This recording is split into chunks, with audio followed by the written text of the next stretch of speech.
صل وسلم وبارك عليه وعلى. Assalamualaikum warahmatullahi taala wabarakatuh. Alhamdulillah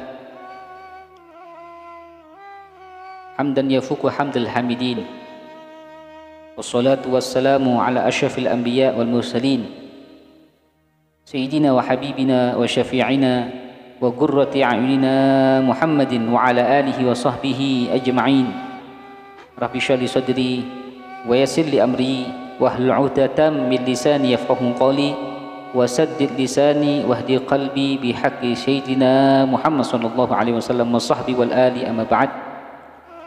Alhamdulillah, pada momen yang penuh barakah ini kita berkesempatan lagi untuk membahas, mencermati, memahami kandungan dari bait-bait cinta, bait-bait kerinduan akan sosok yang mulia baginda Nabi Muhammad sallallahu alaihi wasallam. Semoga dengan apa yang kita baca, apa yang kita simak, apa yang kita dapati dari bait-bait maulid yang mengisahkan sejarah baginda Nabi Muhammad SAW bisa menjadikan diri kita lebih baik daripada yang sebelumnya, menjadikan ketidakfahaman kita, ketidaktahuan kita akan Nabi Muhammad semakin bertambah, yang membangkitkan kepada diri kita cinta dan rindu kepada beliau, sehingga kita bisa berjumpa dengan beliau, bisa bertatap muka dengan beliau, bisa bertemu dengan beliau, baik dalam keadaan kita bermimpi ataupun dalam kita terjaga, dan baik pula ketika kita masih hidup di dunia ini, sampai semoga kita juga dipertemukan dan dikumpulkan bersama beliau di akhirat kelak. Amin amin ya rabbal alamin. Alhamdulillah, pada pembahasan kali ini kita masih pada pembahasan dari kitab Maulid Al-Karim atau yang dikenal dengan Maulid Al-Attas, yang dikarang oleh Al-Habib Abdullah bin Alawi Al-Attas rahimallahu rahmatal abrar wa nafa'ana bihi wa bi ulumihi fid dharain amin. Ila angkal part yang kedua dari pembahasan Mahallul Qiyam, di mana kita sudah jelaskan apa pengertian dan pemahaman Mahallul Qiyam itu sendiri, yang semuanya berujuk dan bersumber tujuannya adalah untuk kita menghormati dan memuliakan Nabi Muhammad SAW.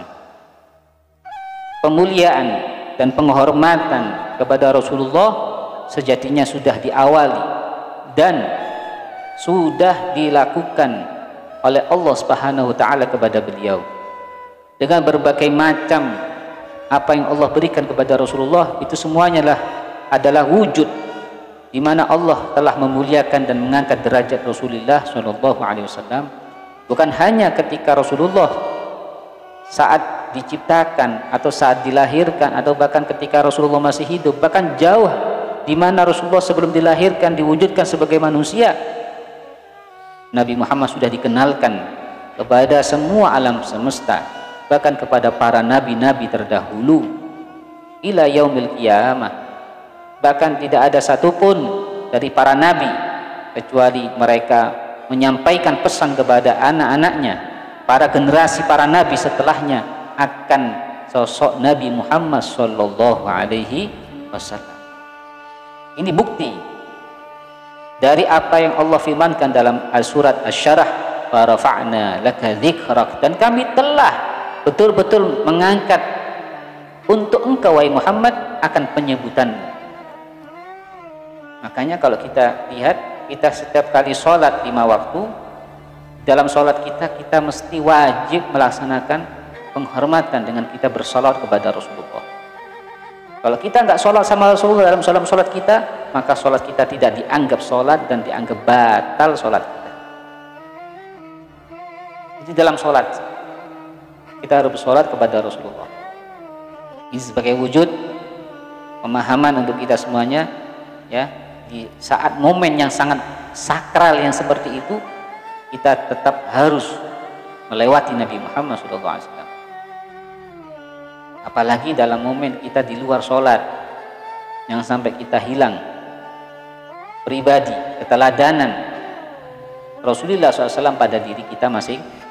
Itulah sejatinya mahabbah, di mana kita sudah menjadikan Rasulullah sebagai teladan kita, suri tauladan kita, idola kita di saat kapanpun dan di mana. Oleh karena itu perjumpaan dengan Rasulullah itu adalah perjumpaan yang sangat dinanti-nanti setiap kekasih. Para aulia ketika ditanya tentang surga, apa yang kau inginkan dari surga? Kenapa kau minta surga? Maka jawabnya para aulia, para kekasih Allah, bukan ketika ditanya ada apa dengan surga, mereka bukan mengingat akan nikmat-nikmat yang ada di dalamnya, bukan mengingat akan bidadari-bidadari yang cantik jelita, bukan. Jawabnya mereka singkat, fiha Nabi Muhammad SAW. Aku minta surga kepada Allah bukan karena kenikmatan yang ada di dalamnya. Aku minta surga kepada Allah karena di dalamnya ada Rasulullah SAW. Itu yang menjadi mahal surga itu. Kalau di dalam surga tidak ada Rasulullah, tidak ada nilainya surga bagi para aulia, para kekasih Allah Subhanahu. Oleh karena itu, di bait yang selanjutnya ini, Al-Habib Abdullah bin Alawi Al-Qas Al-Batawi, beliau mengatakan, wa taghannau bi siyahin bil madihil mutalali. Hai kalian semuanya, bersenang-dunglah kalian dengan suara yang lantang, bil madihil mutalali, dengan diiringi gemerlap pujian-pujian. Ingatlah, di sini kita harus bersemangat ketika sang kekasih betul-betul ada di depan kita atau muncul di bayangan kita dan pikiran kita, maka yang harus ada pada diri kita adalah berkobar-kobarnya rasa cinta. Bagaimana ketika berkobarnya cinta itu pada diri kita? Maka lantunkan dengan suara yang lantang dan keras, dengan diiringi pujian-pujian. Itu sebagai tanda kalau kita betul-betul cinta. Lihat bagaimana ada orang nonton bola, ketika bola itu dimasukkan oleh idolanya, maka lihat bagaimana ekspresi orang yang ketika nonton bola, yang kebetulan bola itu dimasukkan oleh idolanya. Apa kiranya ekspresi orang tersebut? Berteriak, gol, ya kan? Gol, histeris. Bukan hanya itu saja, sampai dia berdiri, dia berhura-hura, jingkrak-jingkrak. Itu ekspresi siapa yang buat? Apakah itu disengaja? Itu secara otomatis, karena ada dalam hati orang tersebut cinta kepada idolanya. Maka kategori orang cinta kepada Nabi Muhammad, ekspresinya lebih dari itu semuanya. Ekspresi seseorang yang dikatakan cinta kepada Rasulullah adalah mengungkapkan dengan pujian-pujian, dengan suara yang lantang, penuh semangat. Makanya harus semangat ketika menyebutkan Nabi Muhammad. Jangan sampai kita memuji Nabi Muhammad dengan perasaan yang loyo, dengan suara yang tidak lantang. Maka ada seorang, dalam suatu cerita dikisahkan, ada seorang pemuda yang dia itu kehidupan kesehariannya itu penuh dengan kemaksiatan. Namun suatu hari Allah memberikan hidayah kepada dia, di mana seorang pemuda ini suatu saat melewati sebuah majelis ilmu. Di majelis ilmu itu dia mendengar seorang ahli hadis. Seorang ahli hadis itu membacakan suatu hadis yang maknanya, siapa yang mengangkat suara dengan lantang ketika bersolawat kepadaku, kata Rasulullah, maka diharamkan baginya masuk neraka. wajib baginya masuk surga. Maka ketika dia mendengar akan hadis yang mulia ini dengan penuh pengagungan, dengan penuh penghormatan dan penghayatan, dia lepaskan suaranya setinggi-tingginya mengucapkan Allahumma sholli ala Sayyidina Muhammad, karena ingin mengharapkan syafaat Rasulullah Shallallahu Alaihi Wasallam. Subhanallah, nggak berapa lama dari dia mengatakan itu, melakukan hal itu, dia meninggal dunia. Maka secara otomatis di harkat dan mata manusia sosial, pemuda ini dianggap orang biasa dan dianggap orang yang penuh cacat karena kebanyakan noda-noda kejahatan, noda-noda sosial yang dia lakukan selama hidupnya. Dianggap biasa. Namun ada orang soleh di tempat itu bermimpi dengan pemuda ini. Dia bertemu dengan pemuda ini, kemudian melihat pemuda itu dalam kehidupan, dalam rupa yang sangat indah, dengan pakaian yang sangat mahal, yang dia tidak pernah melihat pakaian yang indah seperti itu. Dilingkupi dengan kenikmatan yang sangat luar biasa kepada pemuda ini. Maka ditanya sama orang soleh, bima nilta hadil manzilah, wahai pemuda, aku sangat heran dengan apa yang kau dapat. Sebab apa engkau mendapatkan kedudukan seperti ini?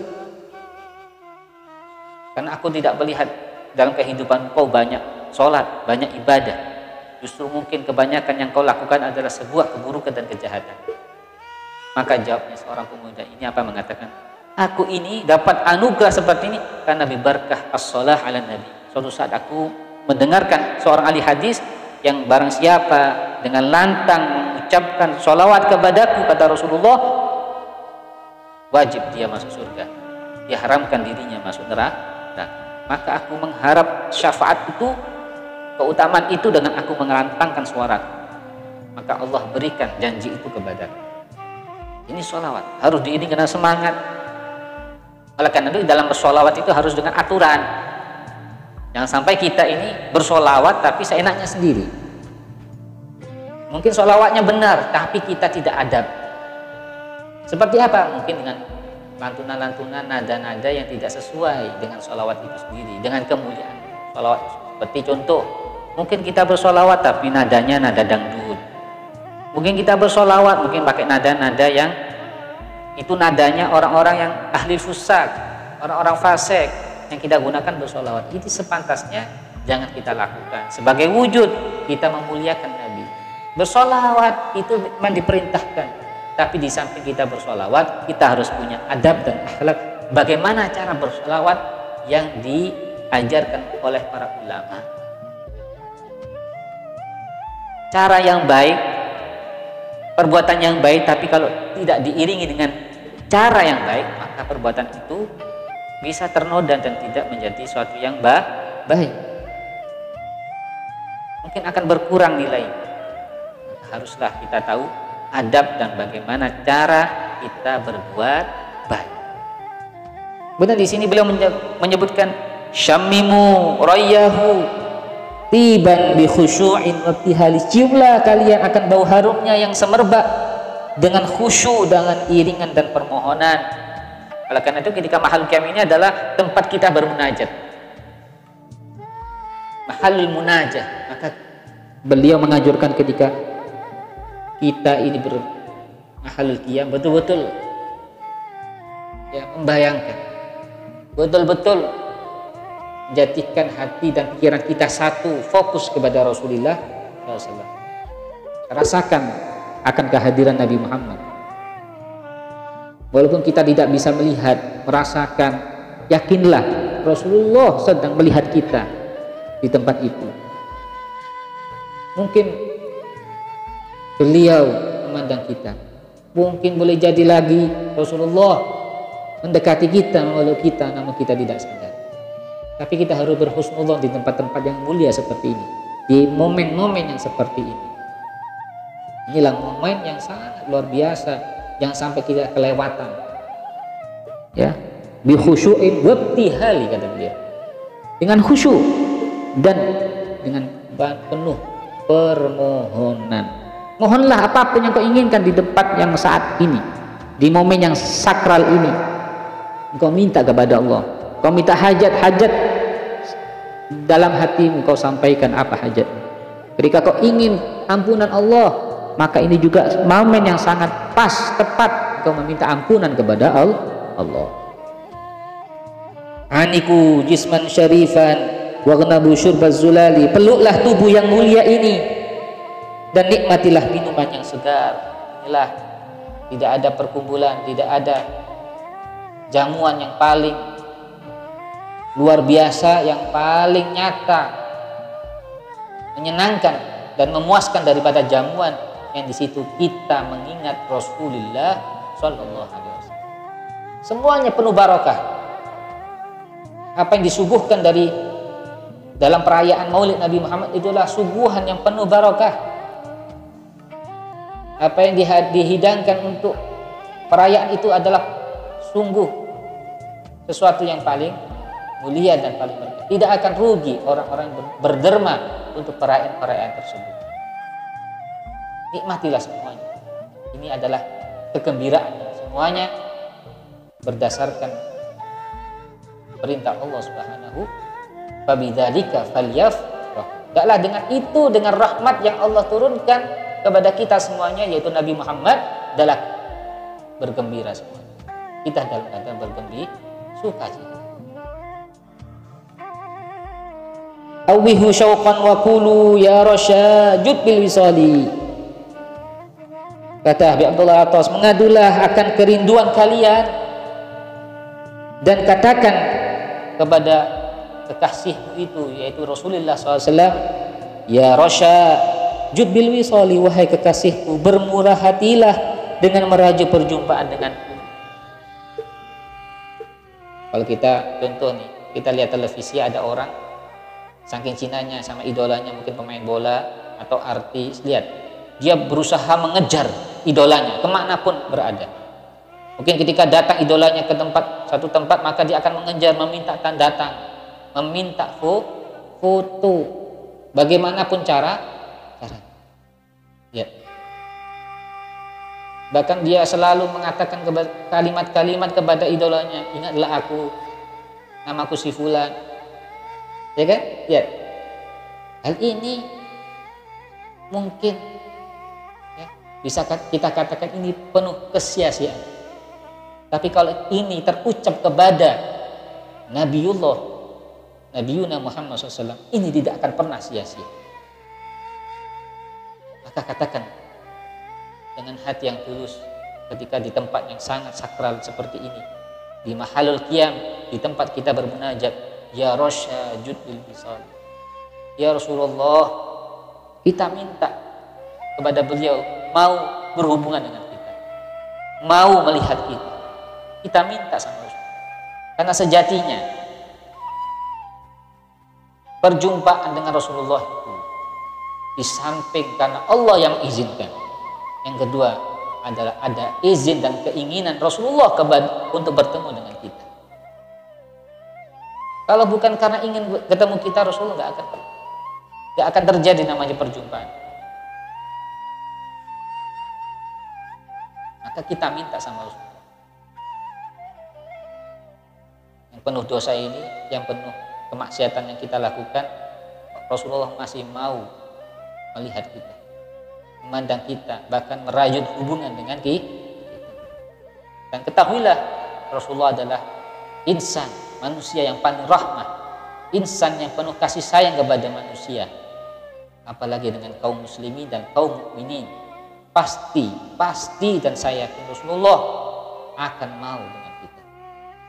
Yang penting kita niat dengan tulus, kita mau dengan Rasulullah SAW.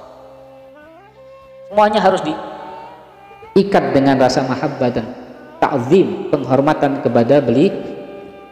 Ini harus kita tanamkan pada diri kita. Saya pernah cerita. Suatu saat saya baca dalam kitab, ya, ini kisah nyata yang disampaikan oleh Syekh Muhammad bin Ali Al-Maliki, yang cerita ini Beliau sampaikan langsung sanaknya kepada ayahanda beliau, Said Alawi bin Abbas Al-Maliki. Dari Said Abbas bin Ali Al-Maliki, ayahandanya beliau, langsung dari ayahandanya juga, yaitu Said Abbas bin Abdul Aziz Al-Maliki. Jadi kakeknya Said Muhammad bin Alawi Al-Maliki yang ada di kota Mekah. Itu beliau suatu saat cerita, Said Abbas ini, kakeknya Said Muhammad, ini cerita ketika suatu saat beliau diundang perayaan Maulid besar di bulan Rabiul Awal di Al-Maqdis, di Palestina. Acaranya itu di Al-Maqdis, di Palestina. Ada perayaan besar dan beliau suatu saat diundang di tempat itu. Ketika diundang, tidak seperti biasanya, ada suatu kejadian yang sangat mengherankan beliau, di mana ketika bacaan Maulid, ketika itu pembacaan Maulid Al-Barzanji, ketika dibaca mulai dari awal Maulid Barzanji itu, ada satu sosok yang menyita pandangan beliau, perhatian beliau, di mana ketika mulai pembacaan Maulid Barzanji, ada seseorang yang sudah tua, beruban, berdiri di tengah-tengah majelis. Dikira ada apa? Tidak ada apa-apa, ya hanya berdiri. Itu bukan hanya sebentar, sampai pembacaan Maulid Barzanji selesai, sampai doa, baru dia duduk lagi. Kira-kira berapa lamanya? Kita mahal qiyam saja berdiri seperti itu, mungkin kita sudah, kaki kita kesemutan. Kapan ini? Gak selesai-selesai, kok lama banget ini berdiri. Ini beliau yang sudah tua ini berdiri mulai awal pembacaan Maulid sampai doa selesai, baru dia duduk. Baru setelah acara, Said Abbas ini bertanya kepada para ulama yang ada di sekitarnya. Tadi saya melihat sesuatu yang pemandangannya aneh, yang belum pernah saya lihat setiap saya menghadiri perayaan Maulid. Ada seorang yang berdiri mulai awal sampai akhir. Kira-kira kenapa orang itu? Oh, itu sudah biasa. Itu orang memang tinggal di daerah sini. Memang setiap ada perayaan Maulid dia pasti datang dan dia akan berdiri mulai awal sampai akhir.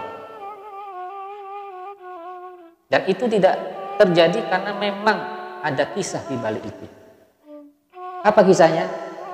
Ternyata si orang yang sudah tua ini pernah suatu saat sebelum dia melakukan seperti itu, dulu dia menganggap Maulid adalah perbuatan yang sia-sia, bahkan dianggap bid'ah, tidak ada kebaikannya. Sehingga suatu saat ketika dia dalam tidur, jadi setiap, saking dia tidak sukanya akan perayaan Maulid, sampai terbawa dalam mimpi. Ketika dalam mimpi itu dia berada di tengah-tengah acara Maulid Nabi Muhammad SAW. Maka ketika tepat mahallul qiyam dibaca, semua orang pada berdiri.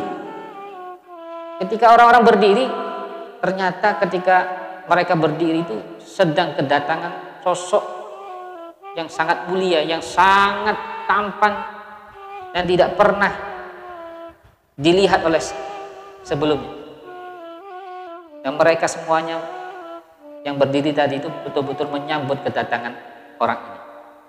Ternyata yang datang adalah Nabiuna Muhammad SAW bersama para rombongannya.